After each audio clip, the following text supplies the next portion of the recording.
Subscribe करें India top news channel और bell icon दबाना ना भूलें। इंडिया टॉप न्यूज अपने क्षेत्र की खबरें सबसे पहले पाएं। साथियों, चुनाव का दौर है और देश में बहुत ज़्यादा हलचल हो रही है। इतनी ज़्यादा हलचल हो रही है कि एक दूसरी पार्टियां एक दूसरे पर हमलेवार हो गई हैं। जहां एक तरफ प्रज्वल रेवन्ना देश छोड़कर विदेश भाग गया।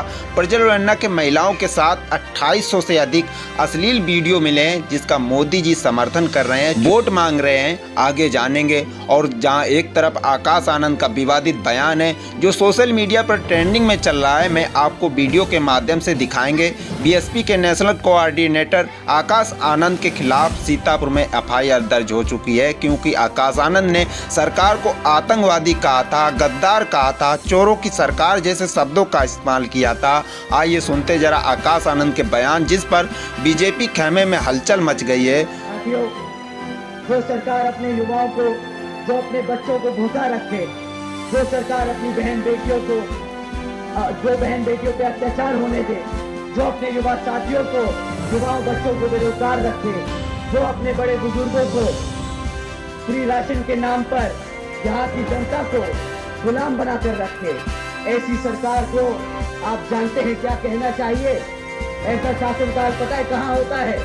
जहाँ बच्चे भूखे रहे, जहाँ बहन बेटियों पे अत्याचार हो, जहाँ युवा बेरोजगार हो, जहाँ जनता फ्री राशन के नाम पे गुलाम बना दी जाए। ऐसी सरकार आतंकवादियों की सरकार होती है। ऐसी सरकार तालिबान अफगानिस्तान में चलाता है। साथियों, इन सरकारों ने, भाजपा की सरकार बुलडोजर की सरकार नहीं, यह आतंकवादियों की सरकार है। अपनी आवाम को गुलाम बनाकर रखा है। ऐसी सरकार का समय आ गया है अब खत्म होने का। दोस्तों, कर्नाटक में प्रज्वल रेवन्ना को दिया जाने वाला हर वोट मोदी को मजबूती देगा। यह बयान नरेंद्र मोदी ने 14 अप्रैल को मैसूरू में दिया था। प्रज्वल रेवन्ना की दरिंदगी के बारे में सब जानते हुए आइए सुनते मोदी जी का बयान। हासन लोकसभा से एनडीए के सिर्फ प्रज्वल रेवन्ना और मंड्या से मेरे मित्र एचडी कुमारस्वामी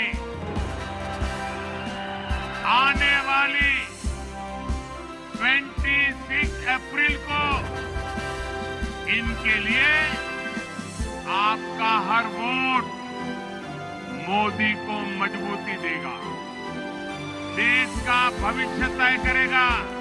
मोदी जी के बयान पर प्रियंका गांधी ने पलटवार किया। कर्नाटक में पीएम नरेंद्र मोदी ने प्रज्वल रेवन्ना के लिए वोट मांग, जिससे हजारों महिलाओं के साथ दुष्कर्म किया। आइए सुनते प्रियंका गांधी की जुबानी। मैं उनसे पूछना चाहती हूँ कि आज कर्नाटका में एक बहुत बड़ी बात निकली है कि उनके साथ जो मंच पे खड़े थे, जिनके लिए मोदी जी ने वोट मांगा, उन्होंने हजारों महिलाओं के साथ दुष्कर्म किया, हजारों महिलाओं के साथ। मैं पूछना चाहती हूँ मोदी जी क्या कहते हैं इसके बारे में? क्या कहते हैं हमारे प्रधानमंत्री इसके बारे में? हमारे गृह मंत्री क्या कहते हैं इसके बारे में? कुछ समय पहले 3 दिनों के लिए मैं अपनी बेटी से मिलने गई। प्रधानमंत्री जी, गृह मंत्री जी बोलने लगे कि प्रियंका गांधी विदेश में गई है। जहां मैं जाती हूं इनको पता चल जाता है, जहां विपक्ष के नेता जाते हैं इनको पता चल जाता है।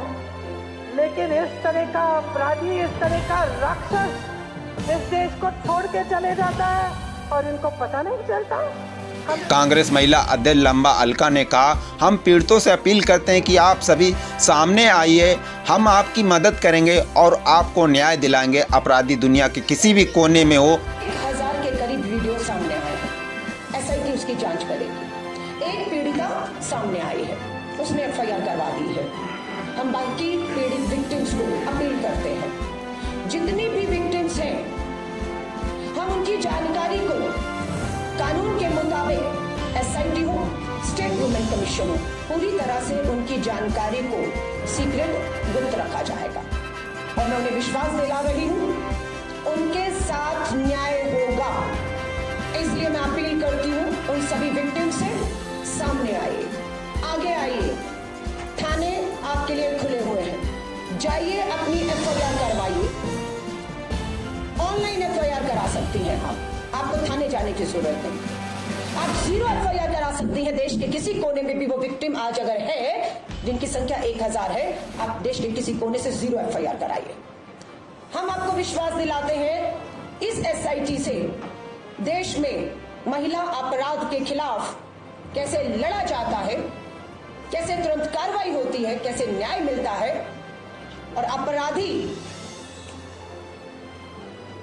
पूरी पृथ्वी के भी किसी कोने पर भी छुपा होगा, ये विश्वास दिलाती हूं। मुख्यमंत्री जी, सबसे बात हुई है, पूरी ताकत लगा देंगे, गर्दन से पकड़कर जर्मनी में बैठे हों या विश्व के किसी कोने पर बैठे हों, उन्हें यहाँ पर अश्लील वीडियो मामले पर केंद्रीय गृह मंत्री अमित शाह ने कहा, प्रज्वलना का जो समाचार पत्रों और चैनल पर चल रहा है वो बिल्कुल आघातजनक है। वहीं पर कांग्रेस सरकार पर पलटवार किया। आइए सुनते अमित शाह की जुबानी। देखिए, प्रज्वलना का जो समाचार पत्रों में और चैनलों में चल रहा है वो बिल्कुल आघातजनक है। ऐसा सहन किया ही नहीं जा सकता और भारतीय जनता पार्टी का स्टैंड बहुत स्पष्ट है। हम देश की मातृशक्ति के साथ खड़े हैं, देश की नारी शक्ति के साथ। नरेंद्र मोदी जी का पूरे देश को एक कमिटमेंट है कि कहीं पर भी मातृशक्ति के अपमान को सहन नहीं किया जाए। परंतु कांग्रेस पार्टी जो हम पर आरोप लगाना चाहती है, मैं छोटी सी बात पूछना चाहता हूं। वहां सरकार किसकी? सरकार कांग्रेस पार्टी की। फेक वीडियो आपके ध्यान में ही होंगे क्योंकि टाइम पर रिलीज किए गए हैं। और अब तक कार्यवाही कांग्रेस पार्टी ने क्यों नहीं की? कार्यवाही हमने नहीं करनी है। तो लॉ एंड ऑर्डर का इश्यू स्टेट का इश्यू है। प्रियंका जी हमसे सवाल पूछ रही है, मैं प्रियंका जी को कहना चाहता हूं, नरेंद्र मोदी जी और मुझसे सवाल पूछने की जगह आपके मुख्यमंत्री उप मुख्यमंत्री को सवाल करिए कि आपकी सरकार क्या कर रही है, क्यों जांच नहीं हो रही है। हम जांच के पक्ष में है और हमारे साथी दल JDS ने भी उन पर कदम उठाने की घोषणा की है। आज शायद उनकी कोर कमेटी की मीटिंग है और कदम उठाए भी जाएंगे। इस प्रकार की घटनाओं को सार्वजनिक जीवन में, समाज में या निजी तौर पर कहीं पर कोई स्थान नहीं होना चाहिए। कठोर से कठोर कदम उठाए। ये भारतीय जनता पार्टी का स्टैंड अथर है और उसमें कोई कंफ्यूजन भारतीय जनता पार्टी में किसी स्तर पर नहीं है। हम महिला शक्ति के अपमान का, मातृशक्ति के अपमान का घोर निंदा करते हैं।